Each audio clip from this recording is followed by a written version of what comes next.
Thank you so much, Lulu. It's our pleasure having you today. Would you please give us a very quick introduction of your background and who you are? My name is Seu.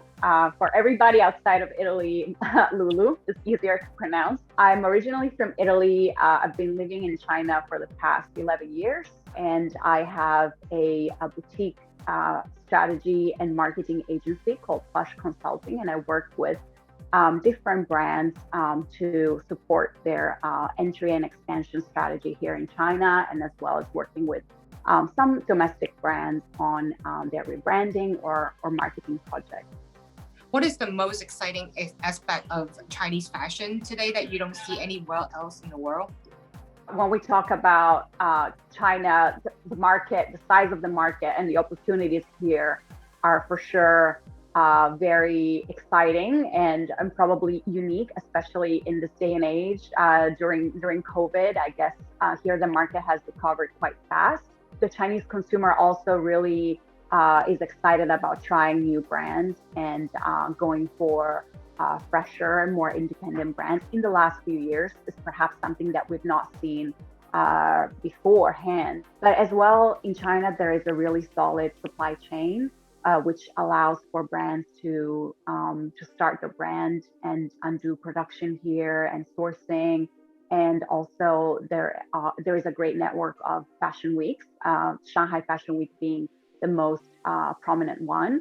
Actually, last year there has been a boom. So there's been a lot of new, exciting multi-brand stores, concept stores that are carrying a variety of national brands, domestic brands, other Asian brands. Chinese fashion designer has been heavily influenced by Western brands and culture for decades. Do you see that changing? For example, is there a greater focus on Chinese fashion in your opinion? As creatives, designers take inspiration from many elements, I guess, their own experiences, their own life, the way they were raised, what they were exposed to in the arts, culture, fashion, music, so a lot of different areas.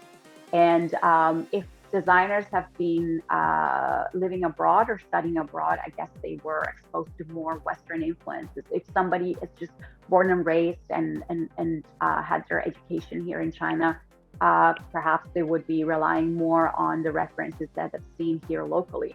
There is very diverse body of themes.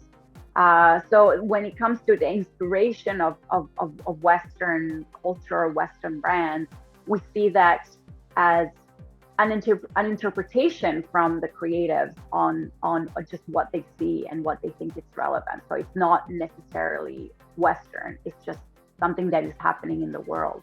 But perhaps there has been a little bit more references to their own culture and exploring also some of the past. So perhaps there's some streetwear designers or independent designers that would take inspiration from what their moms used to be wearing in the 90s or the 80s, or maybe a more traditional historical work uniform that we've seen perhaps during the 60s, and that has been reworked.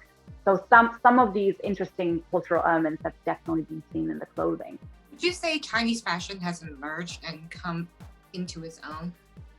Chinese fashion, it's kind of difficult to pinpoint exactly what it is, because it could be many things. It could be designers that are based here, that are born here, that are of Chinese origin. It could be brands that are based abroad, but the designers come from China.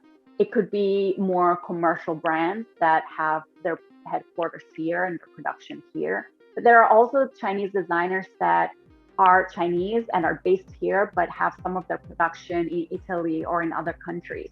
So it also really depends on how the designer or the brand wants to define themselves. So we see a lot of different definitions of what Chinese fashion is. The one definition to me that stands, it's the market, it's the Chinese market and the Chinese supply chain that it's quite stable and obviously confined to the geography of China.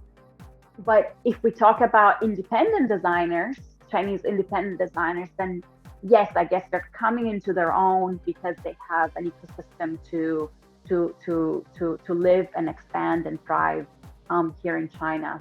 So there has been more space for them to be creative, and also a lot of good talent here locally for them to set up their studios here and their teams.